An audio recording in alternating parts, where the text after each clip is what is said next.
Today's daf we're going to be learning is Nazir daf nun. This is a daf full of tum'ah and tahara, which basically means the structure itself is not so complicated, the way the daf looks and the sections we're going to deal with, but the content and the understanding of it is going to be a little more complicated. So we're starting with this story that we have where Rabbi Meir died. Rabbi Yehuda was worried that Rabbi Meir's students were going to come and start up with him basically and try to trip him up, I guess. Maybe because they're upset their rabbi died and they don't really want to accept Rabbi Yehuda as the new one in charge. We're not really sure, but basically they're going to come trip him up. And in fact, Sumchus, he puts up, his students, his bodyguards. Sumchus pushes his way through, comes in and starts reciting our Mishna, which again, didn't necessarily exist as our Mishna at the time. He starts reciting Alamet Val Kazayim Minamet. The Nazir has to shave, right? Meaning he becomes impure and he has to shave and start all over. To which Rabbi Yehuda says, this doesn't make any sense. If on a small olive bulk of flesh from a dead body, you're going to become impure, obviously you're going to become impure from the whole entire corpse. So what are you talking about, right? And you see, I told you so. I told you they're just coming to bother me and say ridiculous things and see how I react. Well, I'm a Rabbi Yosi. So starting with the beginning of our day, Rabbi Yosi sees the situation and he says the following. Me'il shachav, Yehuda Kaas, Yosi Shatak, Torah Matehe Aleh. He says this great line, right? Rabbi Meir's dead. He doesn't call him right. He calls him by first name. It's on first name basis with them. Meir is dead. Yehuda is angry. And if I'm silent, what's going to be with the Torah? Meaning, right? We've got them on that side, them on that side. Somebody's got to come up with, a solution here to bridge this wide gap. I'm a Rabbi Yosi. Can't help but not think about where we're at right now in Israel. I'm a Rabbi Yosi. Lo nitzracha ela lemet she'en alav kazayit basal. So he says, I have an easy solution. You can say it was a dead body that didn't have any flesh on it. It was just the bones of the body without the flesh. And that's what it means to make. Okay, now, maybe Rabbi Yosi was under pressure and therefore came up with some answer that wasn't exactly the best answer because the Gemara immediately rejects this and says, what are you talking about? Adayin yomal, al ever mimenu megalech, al kula lo kol sheken. That's as if you're ignoring the rest of the Mishnah. But the Mishnah says a limb from the body, a limb meaning bones without the flesh, one limb would already cause you to become impure. So, of course, if you have a whole entire body full of bones, even though there's no flesh on it, of course you'd be impure. So it's still unnecessary. To which the Gemara is now going to bring, okay, we're no longer in the scene of Rabbi Yosi, Rabbi Yehuda, and Rabbi Meir, but we now moved out of the scene. Now we're a number of generations later, and the Gemara is going to bring two solutions.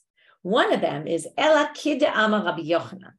Let's say it's just like Rabbi Yochanan said somewhere else. Where is this somewhere else? Well, the Mishnah in Ohalot, when it's talking about laws of what's matame in an ohel, that's what Ohalot is all about, in a tent, lists the exact same things in our Mishnah, basically, okay? Here are the things that are matame but ohel.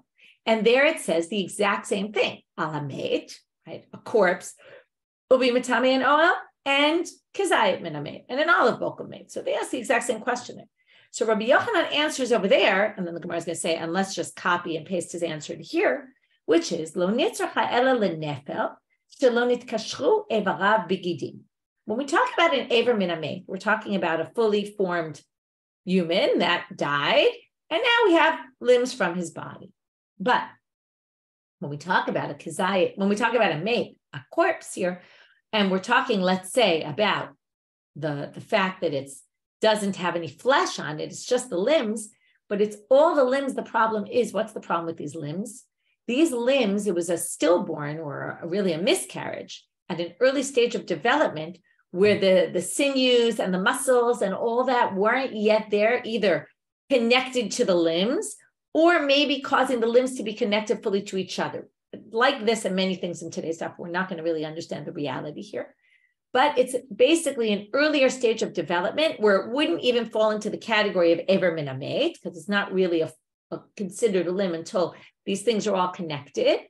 And therefore, without saying alamet, so we have now this entire body of a fetus with undeveloped parts that on their own wouldn't be impure, but because it's the entire body of a fetus, we're going to say that it it passes on impurity.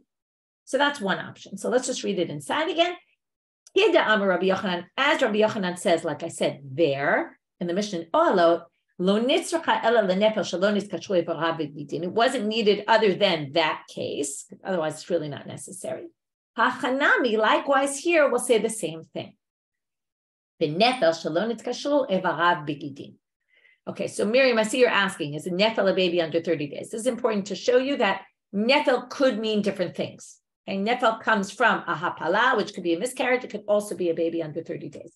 Here we're clearly talking about, or most likely, right, a baby that was still in utero when it died, and that's what we're discussing. Seems to be, otherwise really it would be developed already, those things would be connected. Again, the reality of this is not so clear what exactly they mean here. And whether they really knew about, all the development, right? Whether this matches reality or not is also another question. Rava Amar, lo nitzracha ela lerov binyano she'ein behem rova atzama. Rava says we're talking about a case where you have either a very small newborn baby or maybe fetus where you don't actually have the entire body. It's not like what we thought, but you have the majority of the limbs or the majority either in number or the majority of the build of the infant, which is so small that you don't even have a quarter kav of bones, which is the minimum measurement. Now, remember, a quarter kav wasn't in our Mishna. Our Mishna said a half a kav. That was that whole thing we discussed yesterday about this debate between the Rambam and Tosefta, whether quarter kav is doraita or maybe only derabanan, and just the issue, right? Maybe it is doraita, but it's just not in our Mishnah because of halacha l'moshe Sinai that it doesn't connect with the Nazir, or the Rambam who thought it just wasn't a doraita. The point is, anyway, they're saying even though it doesn't even have that minimum amount, it's still going to create impurity because it's either the majority of the structure of the body or the number of limbs or bones. Okay, it seems like limbs and bones, they seem to be using synonymously. So now, we dealt with this problem that Rabbi Yehuda said, Al-Hamet, Val-Kazayit min-Hamet. Rabbi Yosi provided one answer. We rejected it. The Gemara provides two other answers. Rabbi Yochanan, who answered there, and Rava, who, it's not clear, it seems like Rava's answering it here, which is either, right, they're both either a fetus or a very young child, who the amount is so teeny, but yet, right, so either it's a full body and it's the fetus, and nothing's been really developed yet, or it has rov minyan or rov binyan. It's not a full body, but if you counted all those bones together, you wouldn't even get to the minimum shiur of a quarter kav, and yet it will become impure, and that's what it's there for. I want to suggest a third possibility, which is, and by the way, one problem with both of these answers is you wouldn't have put this first on the list. This is not exactly your typical tuma and tara situation, right? Where you have this stillborn or fetus or something like that.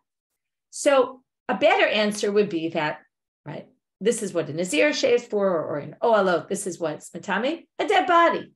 And then it starts to detail, and not only a full dead body, but also all sorts of other things. And that maybe is a much better way to answer the question. Why the Gemara doesn't answer it, I can't tell you. Maybe just because Rabbi Yehuda was so upset by the language, they figured they must have, it's that kind of answer is not satisfactory enough, and they come up with other answers. But that to me seems like the pshat, which is that's the first thing listed in the Mishnah. So it must be just talking about a corpse. And then they're telling you, oh, by the way, even if it's not a corpse, but there's a kazayit of flesh, blah, blah, blah, and they go through all the other details. Okay, next, al kazayit made, so that was the next case, but now we're really dealing with this next one. Not only kazayit of flesh from a body, but al kazayit netzel, but also this liquid that comes out of the body. So now we're going to have a braita that tells us, ezehu netzel, what is netzel? So two possibilities, basal hamet shakarash, flesh from the body that basically melted, became liquefied more than melted, and then congealed. So you have, it liquefies and then it congeals. Umohal, we're going to have to explain why does it need to congeal? It should be just liquefied. Why do you need it to also congeal? Umohal shehirtiach, or it could be liquid that came out of the body that then boiled up, okay, heated up. Hechidami. So now what is the case exactly? And why does, really they're asking, why does it say that it congealed? Why is that an important factor? And they're throwing out some suggestion, which it's not clear why they even go with this, but they're going to reject it anyway. Maybe you weren't sure it was his. Okay, you had a dead body and you had a live person there, and you're not sure where the liquid came from. Ki karash my have it. What's the difference if it congeals or not? It doesn't prove whether it came from the dead body or it came from somewhere else, wherever else it might be. And then also, by the way, that would only be suffix. You wouldn't make the Nazir become impure and shave and go through the whole process if we're not even sure where it came from. So you have a dead body and you have this liquid next to the dead body, which you know it came from this dead body. Okay, or maybe the dead body's not there anymore, but you know for sure it came from a dead body. So what's this issue of the krisha, of it congealing? So they said, what should it make a difference? If you know it came from the dead body, then it's liquid from a dead body. Why does it need to congeal? Makes no sense. So basically, we don't understand this issue of congealing and why the braita said that. Rabbi Yirmiyah comes to answer that question. Bistam, okay, stam means we know where it came from. It came from a dead body, but we're not sure what type of liquid it is from the dead body. There's no way to identify what kind of liquid it is. Now, we'll talk in a minute what it could be. So, ikarash, mo'alhu. If it congeals, then that's evidence that this is liquid that came out of the dead body, which would carry impurity.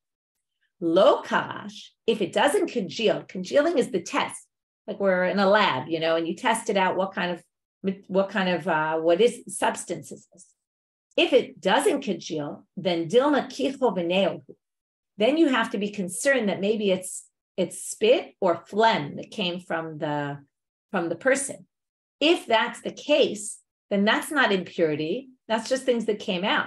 Okay, it could be spit, saliva. It could be, right? We don't know what it is. So that, right, the assumption is that again, I don't know. It's hard to understand the reality. What this mohal is. The mohal is liquid that kind of comes out of the body on account of its being dead, as opposed to things that would come out of a person's body normally when they're still alive.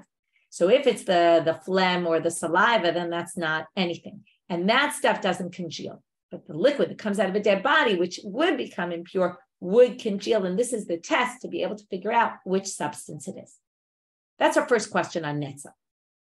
So far today, just to clarify, just to keep keeping us in check where we're up to. Number one question, we dealt with alamet, why is the word alamet there? We gave three possibilities. The first one was rejected. The other two were accepted. Then we said, what is Netzel? We brought a braita to explain it, and then we didn't understand the braita. Why did it have to congeal? And then we said that's the test. The test to be able to figure out, is this a substance that makes us impure or not? Now we have another question about Netzel. And from here, the next two sections are a little bit more complicated. Abaye asked Rabbi the following question. Yesh Netzel lebehema or ein Netzel lebehema? Is there such a thing as Netzel for animals or not? Okay, the assumption in 1 second, you're going to see they're going to use the word gemire. Gemire means we learn by tradition. Usually it means halacha l'moshe misinai. So some people say that this whole halacha, that liquids from a dead body cause impurity, and impurity that the Nazir would have to shave for, is all a halacha l'moshe misinai.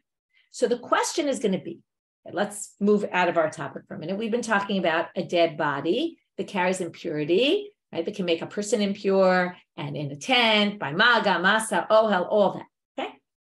Now we're moving to what's called tum'at neveila. A neveila is a dead animal, an animal that dies, natural reasons, got attacked, right? Not a slaughtered animal. A neveila is forbidden to eat, obviously. We don't eat meat that just died, an animal that died. It also carries impurity. Now there's two verses that talk about neveila, there's a number, but these two verses are going to be important for our purposes further on in the sugya, so I'm going to read them to you. One is in Shemot, chapter 22, verse 30. Anshe kodesh tiyun li, be sanctified men for me. Ubasar v'sadet chayfa lo tochelu. Okay, don't eat, different ways of interpreting this, but let's say an animal that was attacked by another animal dead in the fields, don't eat it. La kelev tashlichunoto. What can you do with it? Very interesting. The pasuk tells you what you can do with it. You can throw it to the dogs. Okay. Second pasuk in Dvarim, chapter 14, verse 21 says, Lo tochlu kol neveila. Another pasuk seeming to repeat this. Don't eat neveila. Lager asher b'sharecha titnena va'ochala o machor lenochlu. You have two options. You can give it to a ger living among you. This doesn't mean a Jewish convert. It means what we call a ger toshav, not a Gentile living in the land who maybe keeps the 7 Yochai laws, but is not Jewish, or sell it to a non-Jew. Hey, this all means that you can benefit from it. Okay? You can sell it, you can give it to your dog, you can get benefit, but you can't eat it. We'll leave that aside, but notice 2 things. One is animals can eat it, one is humans can eat it. So now, and by the way, both these psukim are talking about eating the neveila, and they're not talking about the impurity of a neveila. Okay. So now, Abaye asked Rabbah, is there Netzel for animals or not? And yes, this is, as I see you're writing in the chat, this has no relevance to Nazir. Because we're talking about Netzel, we're asking, does this concept of Netzel apply elsewhere? Okay, is there Netzel for animals or not? Which would mean what? Not only, okay, so a neveila is what we call an av hatuma. I'm going to give you some background of laws of tuma and ta'ala, especially since we're getting into them now. Generally, the things that mostly cause impurity to humans are called avatuma. There's also aviavotatuma, which is a dead body, but we're not going to talk about that right now. Avatuma, like a sheret, a zav, all those kind of things, and a neveila are called avhatuma. That means they can turn someone into a rishon latuma. They can be mitame people, vessels, okay, or food and drink. Once someone is a rishon, they can only pass on impurity to food and drink. A sheni is only food and drink generally, okay, other than certain exceptions, but usually, right, a rishon only passes on impurity to food and drinks. So a neveila is an avatuma, which means that if a person comes in contact with a dead animal, they will become impure. Now, the question is, what if I come in contact with this liquid, the netzel that comes out of an animal? Will that make me impure as well? Is that just like the neveila? Just like the netzel of a dead body is the same as the dead body. It creates impurity in a tent and all that. Would it be the same for netzel of an animal? So now the Gemara continues and says the following 2 sides. Mi amrina, do we say, gemire netzel, da'ate me'adam, aval da'ate mi'behema lo? But this whole law of netzel is all it's a tradition we got, and it was only about humans, it wasn't about animals. Or do we say no? It's about dead objects, whether it's animals, whether it's people, it's all the same. So now the answer is going to split into 2. And we're going to have an answer, a very easy answer according to one understanding, and this has to do with those psukim I quoted before. There's a basic machloket about whether, in order for there to be impurity of a neveila, does it have to be something that can be consumed by humans, or is it enough for it to be consumed by a dog, okay, by animals? Right? We all know that it comes up by Pesach, right? Pesach is coming, all about, is it ra'oi la'achilat kelev? If a dog won't eat it, then it doesn't come under laws of chametz at all. Okay? That's where medicines come into play. Like if a dog can't eat it, then it's not even an issue, or not, whether it's like hair products or things like that. I mean, still we're careful not to use hair products that have chametz in them, but there's all this stuff about the test is, would a dog eat it? So here we have the same thing. So there's a machlok. If you say, and it's going to work very easily, we're going to have an answer very easily to the one who says the following. Now they're going to talk about tum'ah chamura, tum'ah kala. I already told you, avatuma, rishon l'tum. Tum'ah chamura is that we're going to say it's avatuma, and tum'ah kala is rishon l'tum. So I'll explain in a minute if you didn't understand. Tum'ah chamura ad leger. For a neveila to be able to pass on impurity as an avatuma, the way we said neveila generally passes on a dead animal, it has to be meat from the animal that could be eaten by humans. Because of that pasuk, give it to the ger or sell it to a Gentile.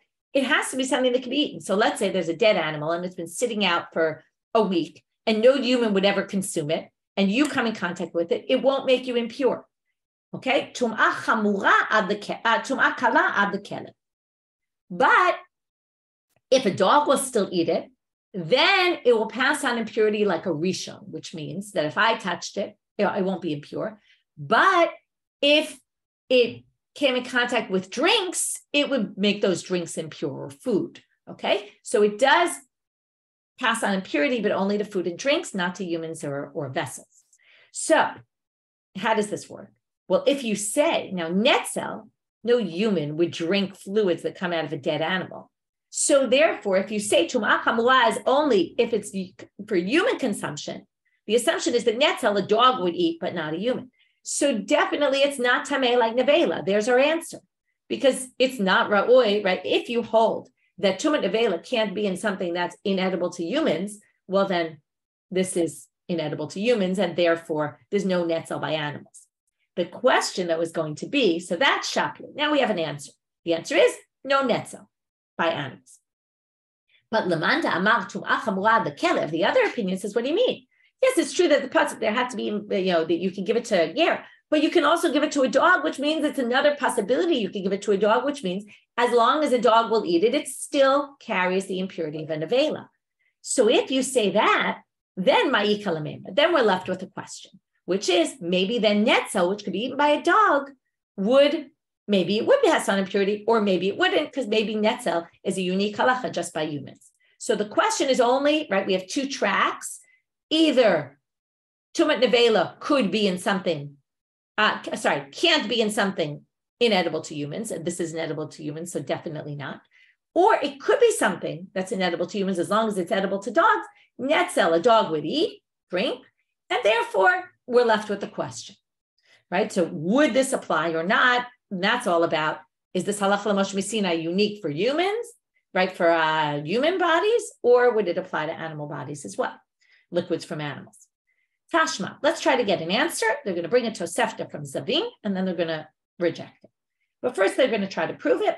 Himchu be'ol. They're talking about a different kind of tumah. We're learning a lot about tumah today. And that so far was neveila of animals, which is metame b'magad generally. You touch it, it's tumah. But there's a unique halacha of a dead bird. Dead birds that are kosher birds, mitame in a very strange way, only when you eat them. It's called bebeit habliya. Only when you eat them. If you swallow them, then you become tameh. If you touch them, you don't.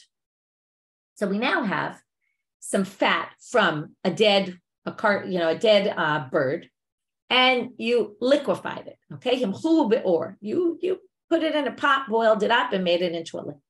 Tameh, it carries impurity. If I drink that, I'll become impure. Bechama, but if it heated up by the sun and melted in the sun, tahol. Okay, now what's the assumption? If it heated up in the sun, it rotted. So then it's pure. Now, isa gadatach ad lekelev, if you're going to hold tum'ah chamura ad lekelev, well, afilu b'chamanami. So even by, right, this is liquid from a dead animal. And what do you see? If you hold the tum'ah chamura ad lekelev, the second option, which was what our question was according to, then you would say this liquid, if it was heated up by the sun, a dog would still eat. And therefore, you see that it's tahor anyway, even though it can be eaten by a dog, and even though, right? So there you have it. To which the Gemara says no. They're going to basically say this stuff that was heated up by the sun, this fat that was melted in the sun, even a dog wouldn't eat.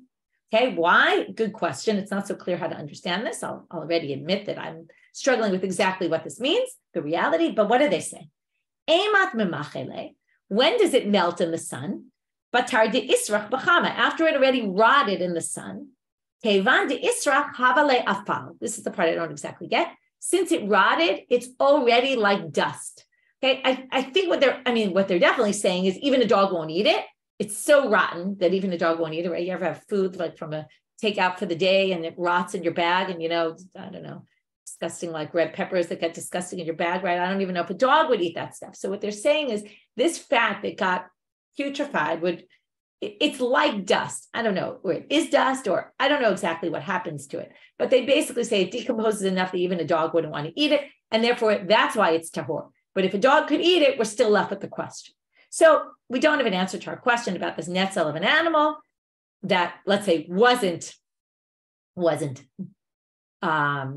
in the sun, but let's say you cooked it up. We don't really have a question. Again, the question is only if you say tum'ah chamura ad lekelev. For sure, it's not fit for human consumption, and therefore, according to that explanation, we'd have an answer. Okay, so we're left with the question, do we have netzel for animals or not? We don't know. Now we're getting off even farther. That wasn't far enough. Because we talked about taking something that's solid, melting it down and congealing and all that, we're going to have something else. Okay, this is called Netzel. I'm going to show and tell today. So we have a Okay, my little pour. Last class I did it without a pouring thing and it spilled all over, so I'm going to use something smarter to pour with. I now have a vessel, okay, a pure vessel. This is my pure vessel. And I pour from it into another vessel. Now watch what happens. I'm pouring and it goes down into the other vessel. Now when it goes down into this vessel, okay, pay careful attention. When I stop pouring, what happens? Well, stuff that already went down is going to stay down.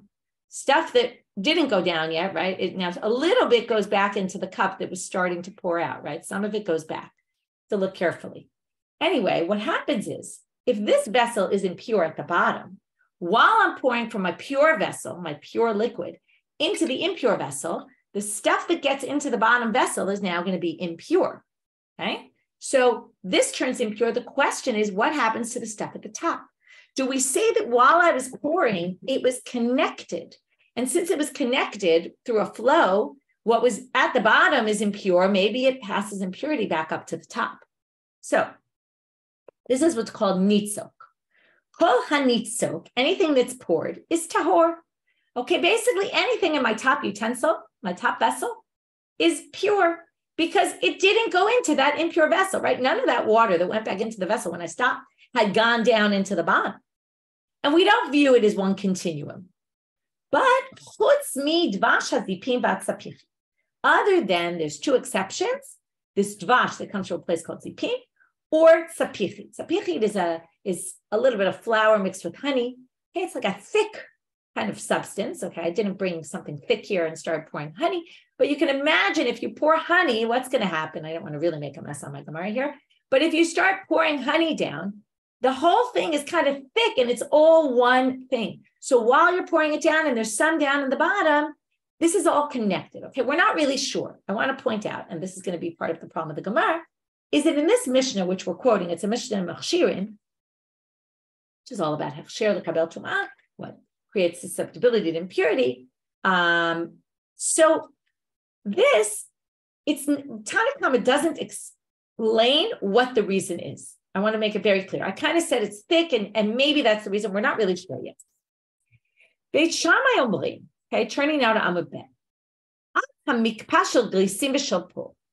If you have this stew with crushed beans, okay, some sort of crushed beans or crushed groats or something, and it's this also kind of thick substance, even that will become impure at the top, stuff at the top. Why? And that's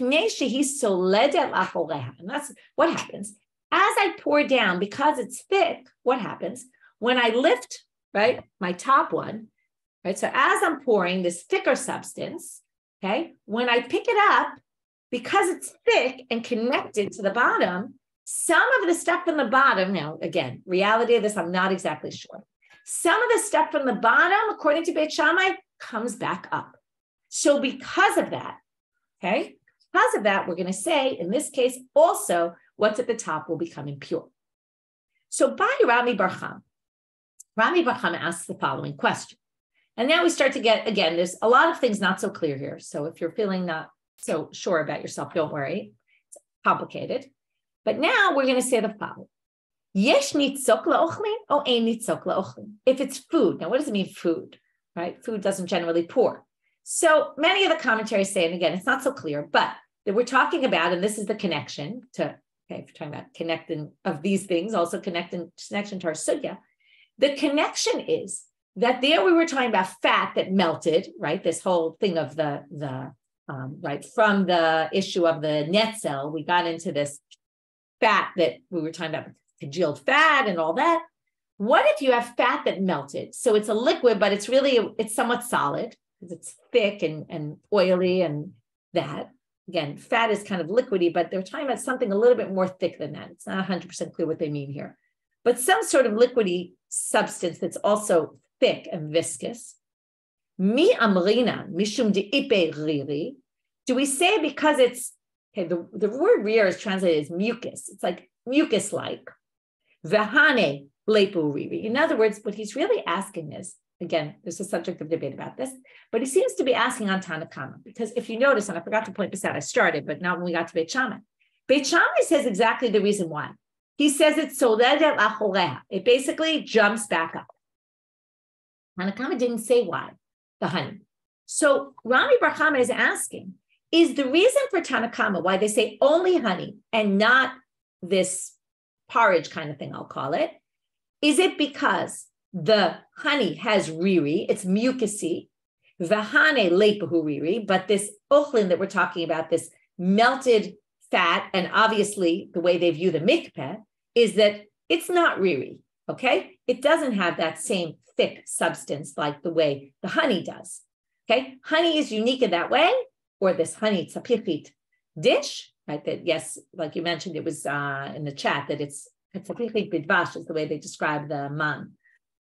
Or is the reason not because they, and again, this is all, how did you understand this machloka Tanna Kama and Beit Shamai? Beit Shamai said mikpeh also, besides the honey, because it's soled el achorea, right? It goes back up. So does Tanna Kama hold? The issue is soled el achora, okay, which basically means it's riri, and they just disagree on the reality of the case of mikpeh. He doesn't think that mikpeh goes back. He just thinks that dvash goes back up, right? Some of that's down will go back up because it's all connected. But mikpeh, there's a machloket of the reality. Does it go back or does it not? In which case, again, how does that affect our fat? Our fat doesn't go back up. So it wouldn't be, we wouldn't say it's connected and it would be impure. Or is it how thick it is? And hacha kas hasmichin. And this fat is thick like the honey. That's why it's not exactly clear what the reality is. But what they're saying is this fatty, goopy substance that's somewhat liquidy but somewhat solid is as thick as the honey. So if the issue with the honey is thickness, and that's their debate with Beit Shammai, Tanna Kama says it all has to do with thickness. And Beit Shammai says it all has to do with, does it go back up or not? And then their machloket is, they're night and day apart, okay? As opposed to just being apart, they agree that it's all because it goes back. The question is just what goes back and what doesn't go back. And it's a machloket about reality. And the obvious ramification, according to Rami Bar Chama, would be this ochlin, whatever ochlin is, but it's something that's thick like honey, but it doesn't go back when you pick it up. Okay, so again, we don't really know what it is, and we don't really know the reality of all this, but Rami Bar Chama seems to be clear on the reality of it. Whatever he's describing is something that is similar to the honey in one way, but different from it in another way. And he wants to identify what's the point of Tanna Kama. Is it honey because it's thick, or is it honey because it goes back? And mikpeh, Tanna Kama doesn't think goes back when you pick it up. So Amar Rava, we're going to have two attempts to answer this question. One is from some other source. Okay, it's a Tosefta in Ohalot. And the second one is going to be from the language of our Mishna. And actually, both are going to be rejected, and we're not going to have an answer. Tashma, chelav hamet shehu shalem vihiticho tameh. This is also another challenging part of today's daf to understand what exactly the reality here is. So part of it is clear, part of it gets a little unclear further on. We have fat from a dead body, and this is why we're talking about this. This is why this sugya came up, because we're talking about fat from a dead body. Okay, so our topic of the Netzel. We have this fatty substance from a dead body, shu shalem. It was whole, meaning we had a piece that was a kazayit. Okay, it was a requisite amount that would create impurity. Viticho, and then I melted it. Tameh, I put it on the fire, let's say, and it melted. That's going to carry impurity because it was a kazayit before, and it's still a kazayit. But hayama forad, if I had a bunch of small pieces of fat from a dead body, separate, none of them by themselves were kazayit. Altogether, they equal a kazayit or more, but separately, they're not. Vihiticho, and I melt them to whole. Why? If I put them all in a pot together and I melt it up together, my human intervention does not create a connection between these different particles. They're still considered different particles. Why this is a good question, we just have to take it as a given right now. So now they go back to the first case. If you say that when it comes to food, and this is why probably the commentaries say ochlin means fat that was melted, because they're now comparing the fat that was melted to the ochlin, and they're saying it's one and the same. So if you think that ein nitzel ochlin, that we don't connect things that are right, that are separated, or right, that, okay, in our case, it was pouring from one to the other. Okay, but now it's going to be, again, there's different ways of reading this. Some people try to explain the sugya as that, but the simple reading is it's not. Now we're talking about particles that were once whole, then you melted them. Now, what happens when you melt them? Think about it. And here again, I have two possible explanations of how to understand this. I'm not sure I fully get it, but once you melt them in a pot, potentially two things can happen, right? Or let's just explain it like this. They separate, right? They spread out in the pot. No particle is necessarily connected to all the other particles, right? It might be connected to the ones right next to it, but it's not connected to the ones on the other side of the pot anymore, only through nitzok. What's nitzok? The connection, right? Just like the connection of this stream as I pour into my cup, and there's a connection between the stream at the top and the stream at the bottom, right? So also these particles are connected through a stream because they really are all connected, even though all the particles aren't necessarily touching each other. It sounds like a science experiment. So therefore, he says the following. If you say there isn't nitzok, then shalem v'hitichon nami lital. Then even though it started as a gazai, once you melt it, they separate, and then they're no longer connected. So why is it matame? It must be because there's nitzok by ochlin. That's his attempt to prove. Okay? Says the fact that once they melt, they're still considered together shows that there's nitzok by food. To which Amar Rabbi Zera, no, Ana Umar Bered Rabbi in a Tirgimna. You're trying to learn it from that case in the Tosefta? Me and Mar Bered Ravina already explained that case as something else. This case is Hacha b'mayaskinan. Tigon, and here you're going to see there's a girsa problem, which also shows people were struggling with how to exactly read this. Tigon de bahade de mirtachle. What happened in this case was I had this fat that was a kazai. I melted it. Then after I melted it, what happened? Sleep amuda, now denura, amuda denura, a thing of fire. Now, most people take out the word fire. It doesn't really make so much sense. So I'm going to do it without the word fire. Salik amuda lepume demana ukarash. A portion of this pelev I have from the dead body jumped up, got stuck on the side of the pot, and congealed there, which means that it wasn't separate particles. It was all one unit, and you don't need laws of nitzok here at all. So basically, he says this isn't the case of nitzok because we already explained this braita, this Tosefta, like we were talking about in some other context, and we explained it that that's what happened. The whole thing is connected really, and not connected through liquid, stream flow. So therefore, they tried to prove it from this case, but this case ends up being defined as some other case. And basically, they don't have an answer from here. Next attempt to get to a solution is a little simpler. Amar le Ravina le Ravashi. Tashma, let's learn it from the language of our Mishna. Beit Shamai omrim afa mikvah shel grisim v'shel pul mipnei she'em soldin lachoreihem. Which means, now, they don't really explain themselves, but what they mean to say is the following. As I mentioned before, Tanakama never says what their reason is. All they said is honey and this tzapichi, this dish made with honey. Not giving any reason. Comes Beit Shamai and adds and says, additionally, I would add mikvah to the list, this porridge type substance that's made from these crushed beans or whatever, because it goes backwards. Now, the assumption is, since Tanakama didn't say what their reason is, we assume that them and Beit Shamai are usually when there's a machloka, we try to say they argue about the least possible things.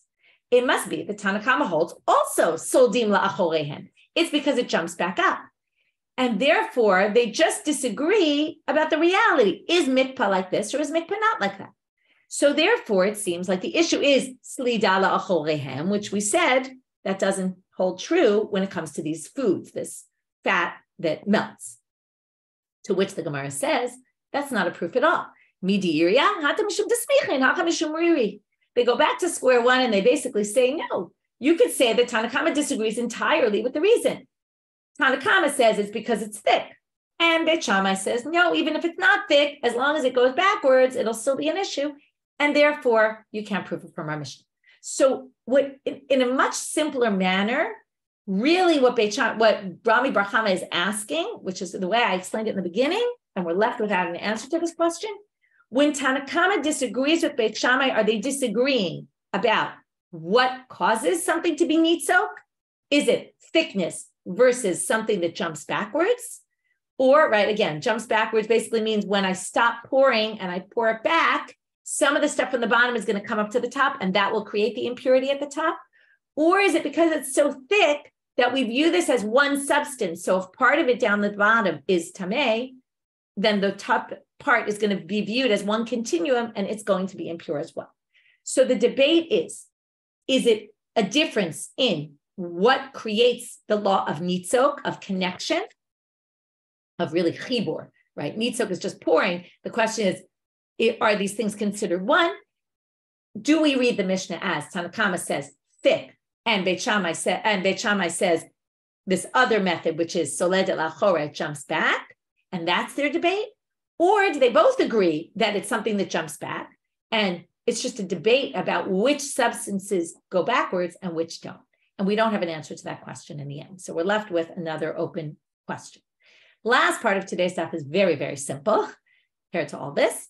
Melo, tarvad, rakav. So now we're up to this part about the melo, tarvad, rakav. We're back to the Mishnah, what we've been doing today. Maybe I'll just review the whole daf right now, and then we'll just finish up the last part without a review, but just so you're not lost in where we are. We started with kazayit ala mate, val kazayit min mate. What's this mate? And kazayit, you don't need the mate. Also, if you have ever min a mate, you don't need the mate, the whole mate. We gave 3 answers. 1 was rejected, 2 were kept.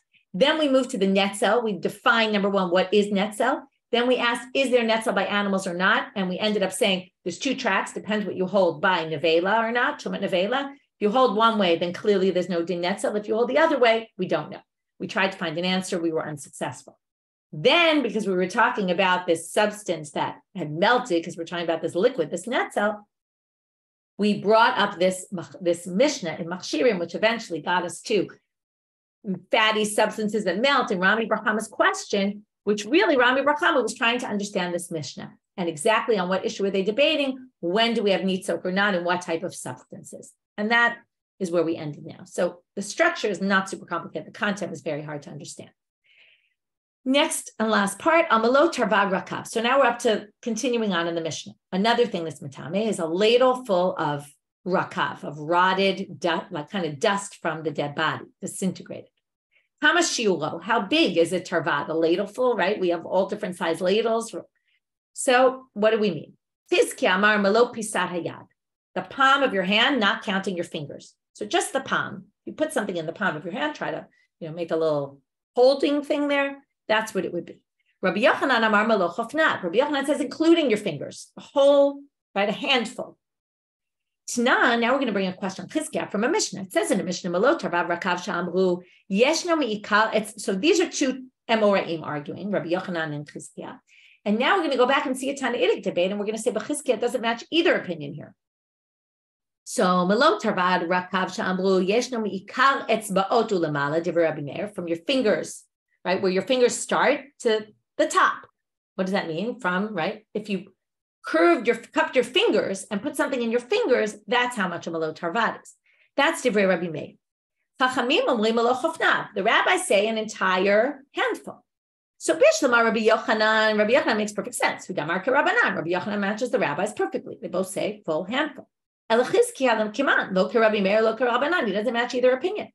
To which they answer 2 easy answers. One of them is going to sound exactly like the beginning of brachot, where we had all different times when the Kohanim eat their truma, and is it this time or that time, and they describe them in words, and in the end they say, oh, don't say that's a contradiction. These are both the same thing. They're just describing it in words in different ways, right? Nowadays, we would just give a measurement. In those days, they described it in words. So you could describe the same measurement in these words. You could describe them in those words. So they say,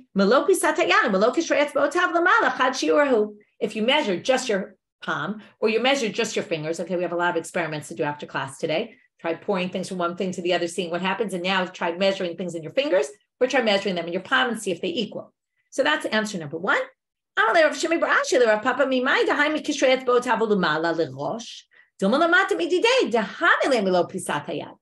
Who says from where your fingers start to the top is going to the edges of your fingers? Maybe where your fingers start and the top means, right, if you hold your hand down, the top would be your palm. And we're going from the part where your palm meets your fingers to your palm. And maybe they're saying the exact same thing.